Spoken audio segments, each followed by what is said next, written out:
This is NTD Evening News. Live from our NTD Global Headquarters in New York City, here is Tiffany Meyer. Good evening, and thank you for joining us tonight. The Supreme Court ruling today that former President Trump could have immunity for some of his alleged conduct, but maybe not all of it. Our legal correspondent Arlene Richards has more on the High Court's decision, plus reactions from Trump and President Biden. In a 6-3 decision on Monday, the Supreme Court ruled that a former president has absolute immunity from criminal prosecution for conduct within his constitutional authority, which means that former President Trump is immune from prosecution if the acts alleged in the indictment were related to his official duties as president. However, the majority rejected Trump's broad claim of immunity, saying he does not have immunity for unofficial conduct. Chief Justice John Roberts, writing the opinion for the court, said determining whether a prosecution should continue requires a careful assessment of a president's constitutional powers. He wrote, the nature of that power requires that a former president have some immunity from criminal prosecution for official acts during his tenure in office. At least with respect to the president's exercise of his core constitutional powers, this immunity must be absolute. Roberts said, for example, that Trump's communications with the acting attorney general was immune because of his relationship with the office held by that individual. But he said Trump's communications with the vice president and state officials present more difficult questions. All three liberal justices dissented, blasting the majority's decision. Justice Sonia Sotomayor wrote in her dissenting opinion that the decision reshapes the institution of the presidency. She added that the Constitution does not shield a former president from criminal and treasonous acts. Justice Ketanji Brown Jackson, writing her own dissent, said the majority's decision departed from the traditional model of individual accountability. She expressed a similar concern during the oral arguments in April. If someone with those kinds of powers, the most powerful person in the world, with the greatest amount of authority, could go into office knowing that there would be no potential penalty for committing crimes, I'm trying to understand what the disincentive is from turning the Oval Office into, the seat of criminal activity in this country. The Chief Justice argued that the dissent accuses the majority of deeming the president above the law. He wrote, as for the dissents, they strike a tone of chilling doom that is wholly disproportionate to what the court actually does today. Former President Trump applauded the decision in a Truth Social post. He said, big win for our Constitution and democracy. Proud to be an American. President Biden's campaign said the ruling doesn't change what happened on January 6, 2021. A senior advisor said, Donald Trump snapped after he lost the 2020 election and encouraged a mob to overthrow the results of a free and fair election. The court sent the case back to District Judge Tanya Chutkan for further proceedings. Judge Chutkan will have to decide which of the alleged acts were official and which were not. Reporting from Washington, D.C., Arlene Richards, NTD News. Former Trump advisor Steve Bannon has reported to prison to serve a 4-month sentence. He was convicted for defying a congressional subpoena related to the January 6th Capitol breach investigation. The sentence could keep Bannon imprisoned almost to Election Day. That will make it difficult for the War Room podcaster to communicate with his fans. Bannon on Friday lost a last-ditch effort to stay out of prison. The Supreme Court rejected his request to delay his sentence while he exhausts the appeals process for his conviction.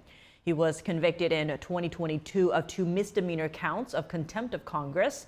He was charged after refusing to turn over documents or testify to a House committee investigating the Capitol breach. Tensions in and around Israel. Israeli police clashed with protesters multiple times over the weekend.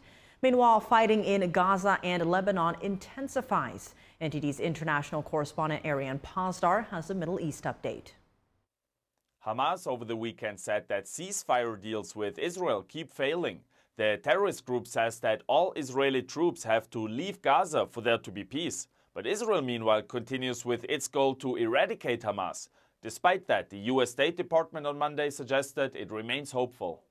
We continue to work closely with partners in Egypt and Qatar Israeli Prime Minister Benjamin Netanyahu on Monday gave an update on the country's goal to eradicate Hamas. We are nearing to the end of the elimination phase of the Hamas terrorist army. There will be a continuation of hitting its remnants. This comes as fighting in the Gaza Strip continues. An explosion was heard in Gaza City on Monday. And in southern Gaza, the Israeli army ordered a mass evacuation of Palestinians from much of Khan Yunis. It could be a sign that the troops are planning a new ground offensive in the south.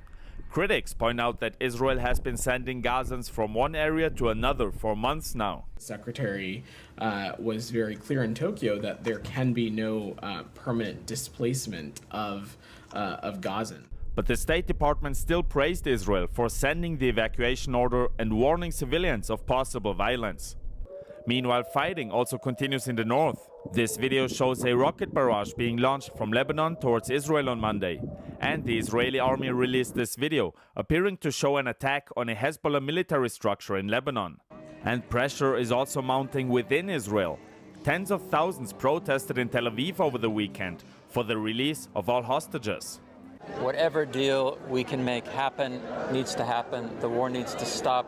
My brother needs to come home. At a separate protest in Tel Aviv over the weekend, a scuffle between police and protesters broke out. This group also criticized the government and called for an immediate ceasefire. Lastly, ultra-Orthodox Jews held an unrelated protest in Jerusalem. They too clashed with police. This comes after the country's Supreme Court ended a decades-old system that granted ultra-Orthodox men exemptions from military service. Arian Pastar, NTD News. Secretary of State Antony Blinken doubles down on the threat the Chinese regime poses to other nations. This comes 1 week ahead of the NATO summit in Washington, D.C.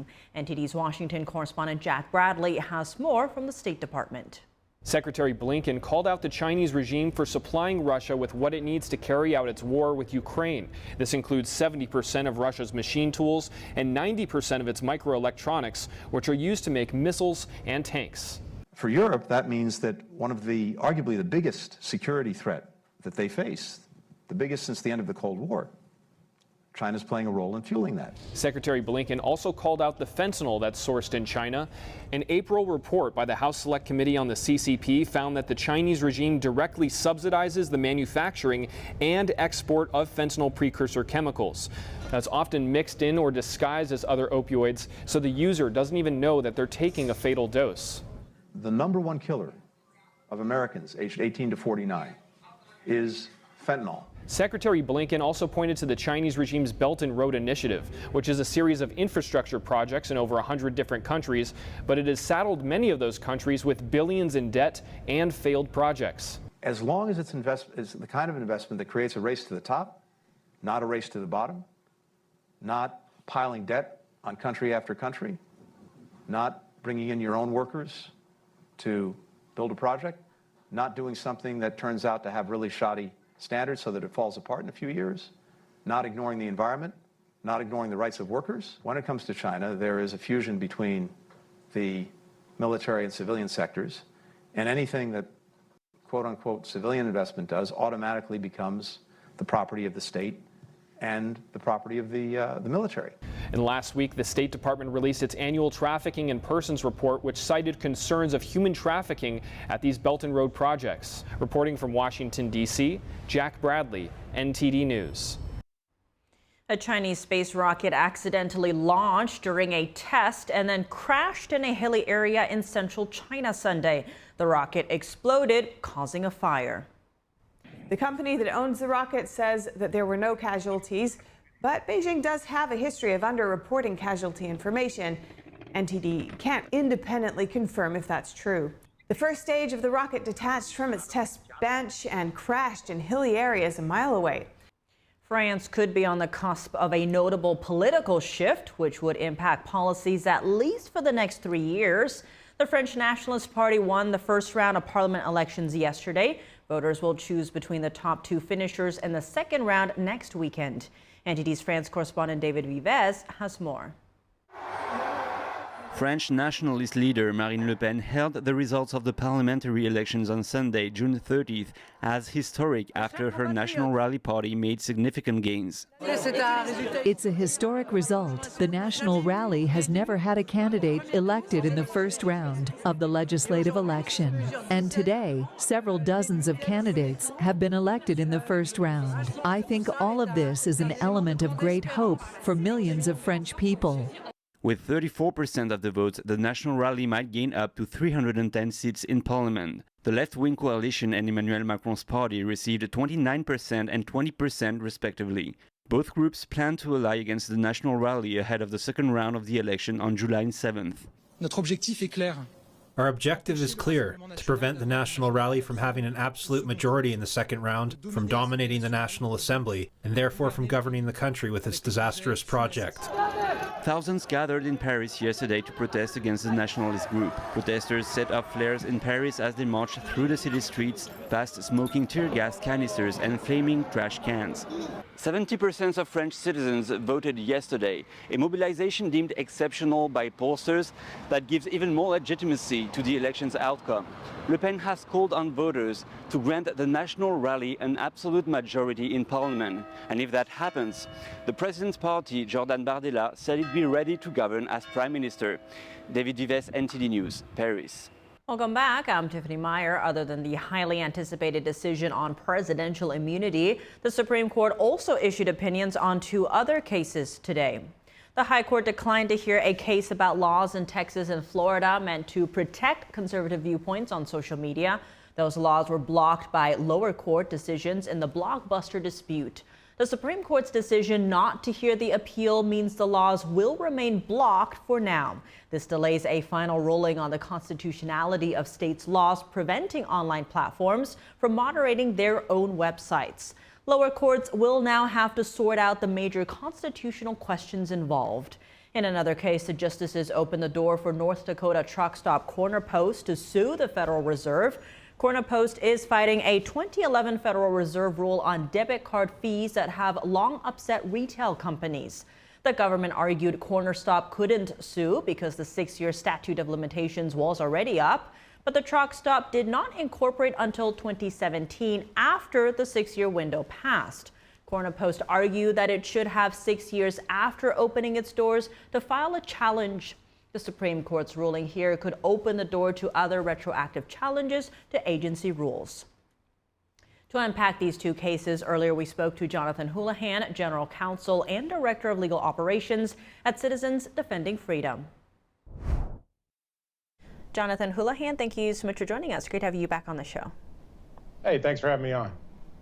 Now, the Supreme Court has sent the social media case that was led by Republican states back to lower courts. Now, first, help us understand what's at stake in this case and who it would impact. Yeah, so this case was really born out of 2 state statutes, the Moody versus Net Choice case. Texas and Florida both enacted statutes to really prohibit censorship from social media companies or tech from individual users on their platforms. So, why it got to the Supreme Court, an injunction was granted in the 11th Circuit and 5th Circuit, and the 5th Circuit vacated the injunction, and the 11th Circuit upheld it. So there was a circuit split. So the Supreme Court had to make decisions on this, on First Amendment claims that the company had, this trade association. And what's at stake is really the balance of power between the states, the balance of power between free speech and these social media companies. So there's a lot at stake. It's whether or not Facebook, Twitter, YouTube, all the social media companies, do they have a First Amendment right to essentially moderate the content that you want to put on social media? And what does that power look like? What is the balance? How much can states step in and tell social media companies, hey, that's too far, you're moderating too much? So it really is a constitutional question of First Amendment rights of the companies and First Amendment rights of the users of the companies. I think long term, it's going to affect everybody. I mean, now you're going to have AI algorithms. So you really got to wonder, what does that future look like? And the court really kind of punted a lot of those questions. They sent it back down to the courts to really develop a record and make a First Amendment analysis based on their instructions. And Jonathan, switching gears a little here, the Supreme Court also issued a ruling on the debit card swipe fees. Tell us more about that decision and how it will impact consumers. That's an interesting case. It's kind of another blow to the administrative state, to the regulatory agencies. That was a simple statute of limitations claim. It was a case, a truck stop was disputing some of the fees that were assessed on debit card transactions.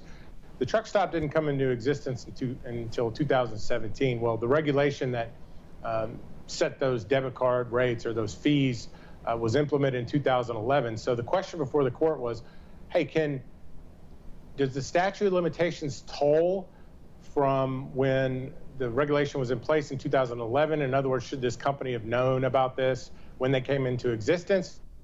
Or does the statute of limitations begin really when the company came into existence? In this case, the Supreme Court ruled that you can't hold a company to these regulatory requirements from 2011 when the company wasn't even in existence. So it allowed the case to move forward. It said the statute of limitations had not told the 6-year statute of limitations, and it upheld or it sent it back to the lower courts.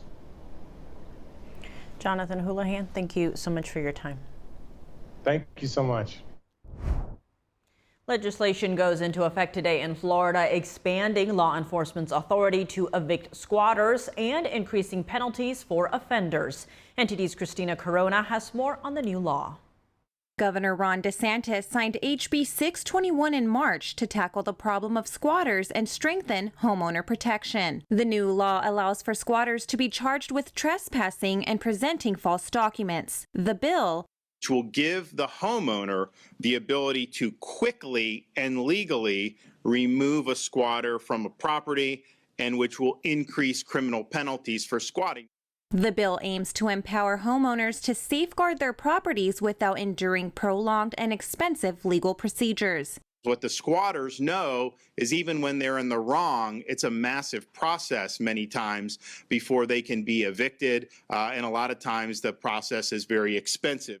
Squatters in states like New York and California have become a prolonged issue, lasting for several months for some homeowners. According to attorney Kevin Fabricant, addressing this problem can be costly, beginning with a $300 filing fee and often requiring expensive legal representation. If you're a victim of squatting, you can simply fill out a form, give it to your local sheriff, and the sheriff is instructed to go and remove the people who are inhabiting your dwelling illegally. The Florida Sheriff's Association shares the importance of backing this bill. Squatters actually is a very, very kind term. These are criminals and con artists that need to be held accountable to the fullest extent of the law. Sheriffs from across the state will be able to provide the adequate resources and support for victims of these crimes and homeowners to preserve their property. This new law takes effect Monday, July 1st. You are not going to be able to commandeer somebody's private property and expect to get away with it. We are in the state of Florida ending the squatter scam once and for all. Christina Corona, NTD News. A state law to combat the rise of spiked drinks is taking effect in California. The new law requires bars and nightclubs to offer test kits that detect common date rape drugs. According to officials, the kits could include test strips, stickers, or specially designed straws. It also requires businesses to post signs that the kits are available. The law, affecting nearly 2,500 bars, officially went into effect today. Your sore throat could actually be a symptom of a new strain of COVID-19. The U.S. is seeing a significant spike in infections of the virus. NTD's Fiona G has the numbers. 39 states across the U.S. are currently experiencing growing surges of COVID-19. According to healthcare professionals, emergency room visits related to COVID-19 have increased over 14% from the week before, while COVID-related hospitalizations have increased by 25%. Experts say it's relatively unusual to see such spikes in summer months, but it could be a result of the increased indoor gatherings recently due to the heat wave that swept across much of America, combined with more evasive new virus variants. The most common symptom of COVID-19 right now is a sore throat with or without a mild fever. Other reported symptoms include body aches, chills, congestion, coughing, fatigue, and fevers. Luckily, previously common symptoms of loss of taste and smell are now uncommon. And though infection numbers are rising, there does not seem to be a rise in symptom or illness severity. Infection numbers are expected to continue to rise as people travel and gather for the 4th of July weekend. Experts are reminding the public to be aware of COVID-19 symptoms and to take good care of their health. Fiona G., NTD News. Republican lawmakers call for an end to the prosecution of former President Trump after the Supreme Court rules in favor of presidential immunity for official acts, while Democrats warn the ruling may be a slippery slope. Our Washington correspondent Luis Martinez has more on this story. Minutes after the Supreme Court announced its decision on presidential immunity, Senate Majority Leader Chuck Schumer took to social media to criticize the ruling. The Democratic senator rebutted the court, saying treason or incitement of an insurrection should not be considered a core constitutional power afforded to a president. Schumer also added that the decision undermines the court's credibility, while House Minority Leader Hakeem Jeffries condemned the ruling and argued that the framers of the Constitution did not intend for our nation to be ruled by a king or monarch who could act with absolute impunity. Democratic Congresswoman Alexandra Ocasio-Cortez posted on social media that she intends to file articles of impeachment against Supreme Court justices, while Republicans celebrated the ruling. Speaker of the House Mike Johnson posted on social media that the decision was a victory for former President Donald Trump and for all future presidents, and that the decision was based on the obviously unique power and position of the presidency and comports with the Constitution and common sense. Chairman of the House Judiciary Committee, Congressman Jim Jordan, also highlighted that hyper-partisan prosecutors like Jack Smith cannot weaponize the rule of law to go after the administration's chief political rival.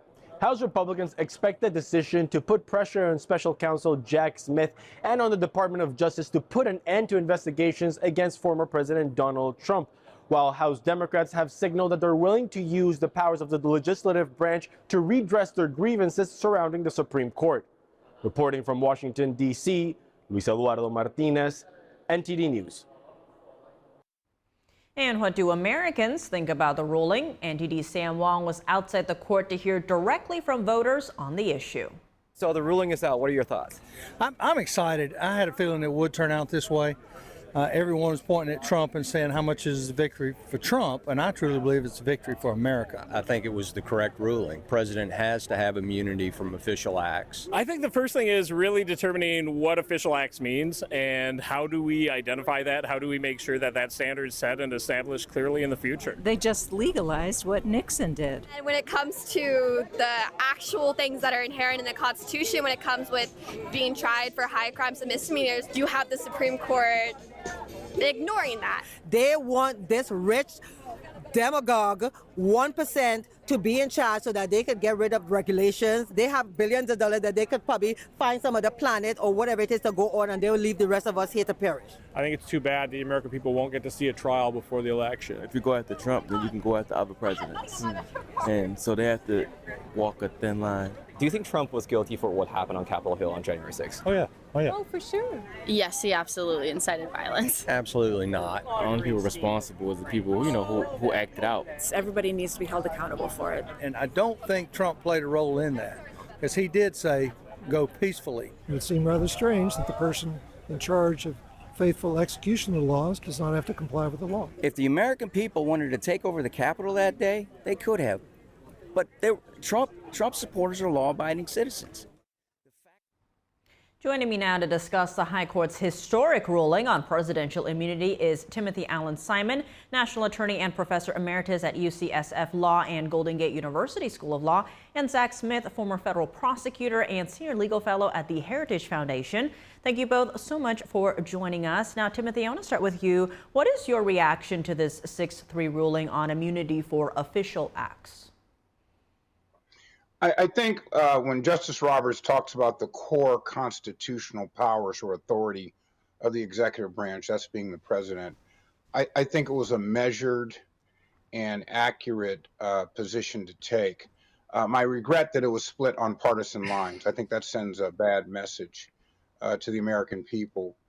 This decision, as President Trump and others have said, will benefit future presidents as well.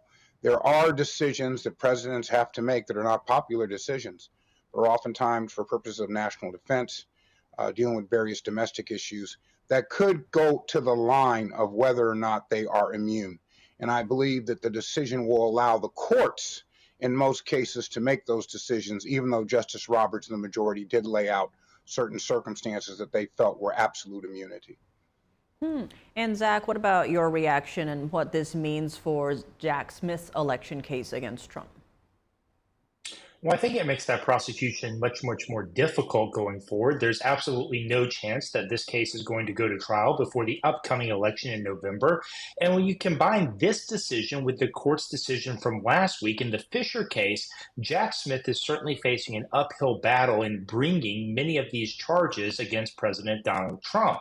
Now, I think it's also important to keep in mind, contrary to what the dissent said, contrary to what many on the left are saying, today's decision does not mean that there is no accountability for a president who breaks the law or who acts outside the scope of his official duties.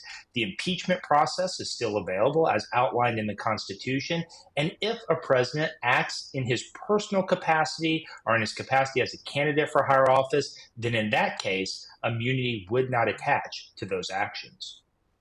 On that note, Timothy, zooming in, the court gave some parameters for what counts as an official act, but left other areas vague. What's your take on the wording the court laid out here? Well, I think the wording the court laid out, which has been consistent with this term, is sending certain matters back to the lower courts, and in some cases back to the states. I think that's the reasonable thing to do, because in the courtroom you have the trier of law, that being the judge, and the trier of fact being the jury. That trier of fact can typically determine whether or not an action was in fact outside of what would be the definition that the judge would apply through the jury instructions of what is the law in this particular case. I think that is consistent with the equal powers of our three branches of government, which were established by the framers as checks and balances to actions, including those actions of the executive branch. And Zach, what did you make of the wording here? Yeah, look, I think the Chief Justice did provide some guidance to lower federal courts when this case is sent back. He was clear to emphasize that this case didn't go through the usual factual development that you typically see, and as a result of that, the facts and circumstances surrounding many of these actions, whether they fall within that official capacity or that unofficial capacity, that just isn't developed factually as you normally expect the record to be developed at this stage in the litigation. But even with that being said, the Chief Justice did say that certain actions that formed the basis for certain charges brought by Jack Smith, that President Trump would enjoy immunity from prosecution. So, for instance, any charges related to his consultation with Department of Justice lawyers, the Chief Justice said President Trump would enjoy absolute immunity for any charges stemming from those actions. He also said that Donald Trump is likely to enjoy immunity from interactions he had with Vice President Mike Pence surrounding the certification of the electoral votes. He did leave open a possibility that he might not enjoy immunity for some actions surrounding those conversations, and so the lower courts will have to work out those determinations. Now, in terms of Donald Trump's interactions with state electors, in terms of the statements he made on January 6th, the Chief Justice said that those types of factual determinations are more appropriate for the lower court to make in these circumstances, although that generally speaking, presidents enjoy broad leeway and broad latitude to comment to the American public and speak on even very controversial issues without fear of future prosecution. And Zach, staying with you in terms of the dissent, what stands out to you there? Well, I think unfortunately the dissent engaged in some pretty hyperbolic language. Justice Sotomayor said she dissented with fear for our democracy. She laid out a parade of horribles, actions that in her view presidents can now commit with impunity. But again, I think her dissent overlooks the fact that there are still measures in place to hold presidents accountable if and when they break the law. Foremost among those is the impeachment process outlined in our Constitution. So unfortunately, Justice Sotomayor, Justice Jackson as well, and others on the left and the mainstream media who have been commenting on this case, I think are just not being forthright about the fact that there are still mechanisms in place to hold a president accountable if and when he or she were to break the law. And Timothy, what about you? What stood out to you in the dissent? Well, I agree with Zach to a large extent, but I do believe that Justice Sotomayor put out warnings to the public by way of her dissent, things that should be observed and to some extent by the court. Oftentimes, dissents can influence future decisions. So I think what she was doing was setting a marker as to what are the possibilities. But I agree with Zach that there are remedies available within the common law, within statutes, federal statutes, for certain actions, and those cannot just be virtually ignored. So I think the safeguards are there. I think Sotomayor's dissent put forth warnings, but I believe that the majority's decision was probably accurate based on our constitutional, framework that we have today. And on that note, Timothy, what is next for Trump's federal election case, especially with November fast approaching? Well, let's forget about that November date. I mean, if anything was achieved by the Trump administration and their attorneys are the fact that this will be stalled. This will probably be stalled beyond the election. So I think that there are still a lot, and then you have the appeals that can come in place from the various motions, whether it's the January 6th case and or what I think is even more interesting is the Mar-a-Lago and the Presidential Records Act case. I believe there are certain inherent flaws in the Presidential Records Act shown by the fact that so many former presidents and a vice president have violated it. The only difference is they cooperated with the actions taken by the Justice Department or the federal government. So hence, I think that there is enough appealable issues within the existing litigation to where we will not have any significant decisions before the November election.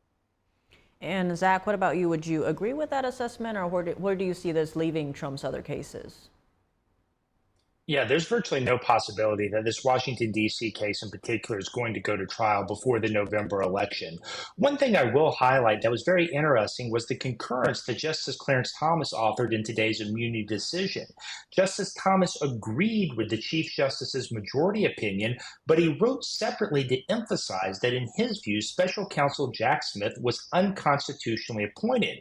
And if Special Counsel Jack Smith was unconstitutionally appointed, that means any prosecutions, any charges brought as a result of that appointment would be invalid. Now, what's interesting about that is that Judge Eileen Cannon, who is overseeing the Mar-a-Lago documents case, actually held a hearing, heard oral arguments on this very issue very recently. And so it'll be very interesting to watch to see what she does in the aftermath of that hearing, particularly in light of today's decision and in light of Justice Clarence Thomas's very well-written concurring opinion. Timothy, Alan Simon, and Zach Smith, thank you both so much for joining us. Devastating flooding and life-threatening high winds. Hurricane Beryl just made landfall in the Caribbean's Windward Islands. Strong winds lashed Grenada on Monday as Hurricane Beryl made landfall in the Caribbean, churning into the Windward Islands and threatening devastating flooding and storm surges. The U.S. National Hurricane Center called the Category 4 storm an extremely dangerous and life-threatening situation, as winds from Beryl reached 150 miles per hour, and it dropped up to 10 inches of rain in some areas. Michael Brennan is the Hurricane Center's director. You can see the very well-defined eye in both visible and infrared satellite imagery. Beryl has re-strengthened this morning as it's gone through an eye wall replacement cycle. So now is when we're experiencing those catastrophic Category 4 wind conditions in portions of the Grenadines, places like Union Island, Palm Island, Petite Martinique, Petite St. Vincent, Carriacou. The appearance of a major hurricane this early in the Atlantic hurricane season is rare. So is the quick strengthening of this storm, according to Christopher Rozoff, an atmospheric scientist at the National Center for Atmospheric Research. It had a very intense shift in intensity from a Category 1 to Category 4 storm in less than 24 hours, making it one of the most impressive rapid intensification cases in Atlantic history. And we honestly have not seen any recorded storms perform such an intensification rate prior to September 1st in the history books. So for a storm to do this in late June is something we have not seen before. The Prime Minister of St. Vincent and the Grenadines said he was expecting a natural disaster that could continue for days. Beryl is expected to continue thrashing the region throughout the week. These are the chances of hurricane force winds. We're most concerned about downstream about seeing hurricane force winds in Jamaica, and a hurricane watch has been issued for that island as of this morning. There is a potential for Beryl to remain a hurricane, a powerful hurricane across the Caribbean Sea. There is also a chance of hurricane force winds extending as far westward as to portions of the Yucatan Peninsula later this week. The storm is currently moving to the west-northwest at 20 miles per hour. This July 4th travel period could be record-setting. AAA's forecast covers June 29th through July 7th.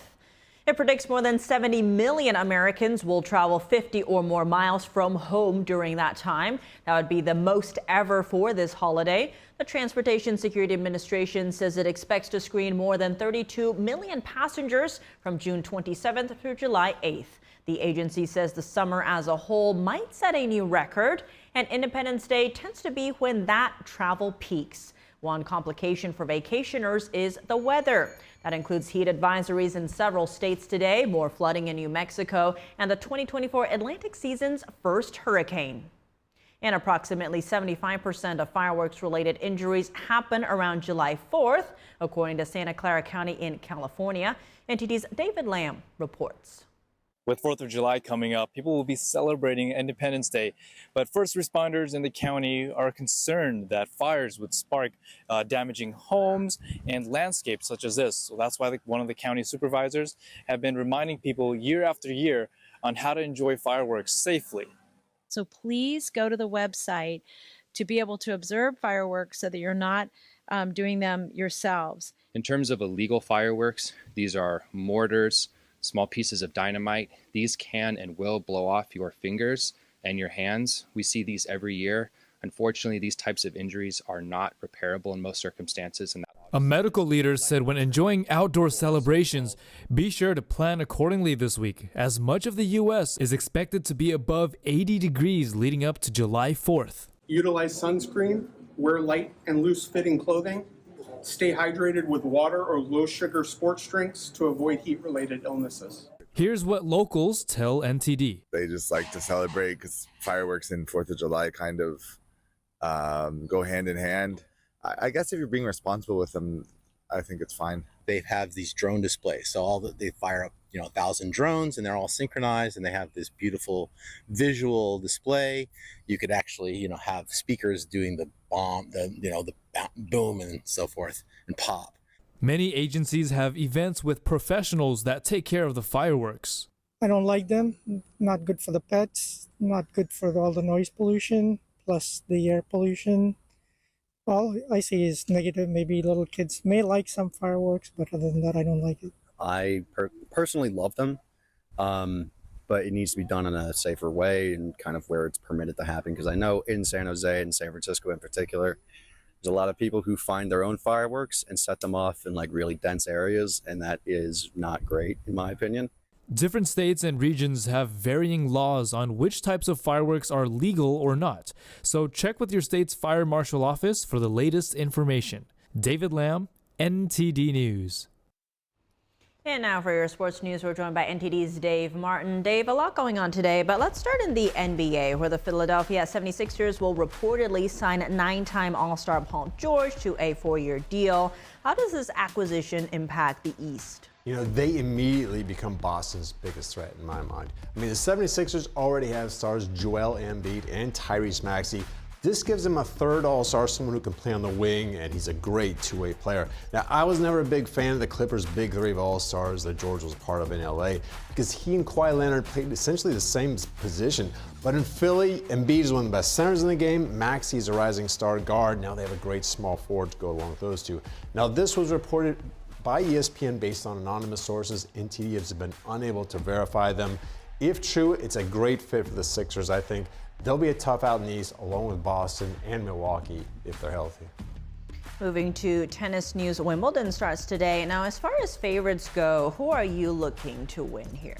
You know, it's more wide open than I can ever remember. You know, on the men's side, we really have a changing of the guard kind of slowly going on. Roger Federer retired a couple years ago. Nadal looks like he's very close to doing it. And Djokovic, he's been struggling this year. He's not been his dominant self. Now it's number one ranked Jannik Sinner and defending champion Carlos Alcaraz, the two favorites. Djokovic's probably third. He's a bit of a wild card given his struggles this year. The fact that he's coming off knee surgery, his advanced age, is now 37. On the women's side, kind of ditto. You know, Iga Swiatek is our top-ranked player, but she's never made it past the quarterfinals at these grass courts here at the All England Club.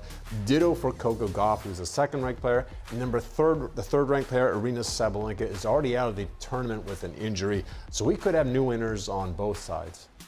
Looking at Olympic news, the U.S. squad has added a 16-year-old Quincy Wilson, who's the youngest to ever make the men's track and field team. What events will he compete in? Yeah, he's part of the 4x4 relay team, 4x400 relay team. That seems to be his best race.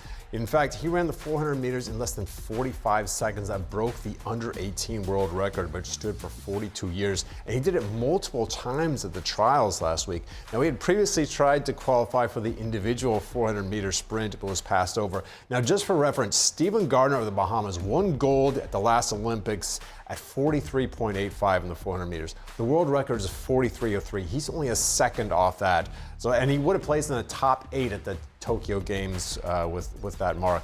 So the U.S. really has a very good track and field team. Tough to crack the top there. Over in soccer news, the Copa America continues tonight with the U.S. playing their final game of the group stage against Uruguay. Is it possible that they lose tonight yet still advance? You know, it's possible, but not very probable. You know, right now they're tied with Panama for second in their group, and it's the top two out of each group that advance to the knockout stage. Both teams play their final game tonight. But Panama's opponent is Bolivia, one of the lowest ranked teams in this event. The U.S. already beat them. Meanwhile, the U.S. plays Uruguay, one of the favorites of this tournament, so it's not going to be easy. Now, just an FYI, the first tiebreaker, should they tie, is going to be goal differential over your 3 games. U.S. is currently ahead of them by 2 in that area. But anyway, both games will be tonight at 9 p.m. Eastern Time. Well, Dave, as always, thanks for joining us. Well, thank you, Tiff. And that's all for today's news. For round-the-clock coverage, visit us at ntd.com or download our NTD app. Thanks for tuning in. I'm Tiffany Meyer. Good night.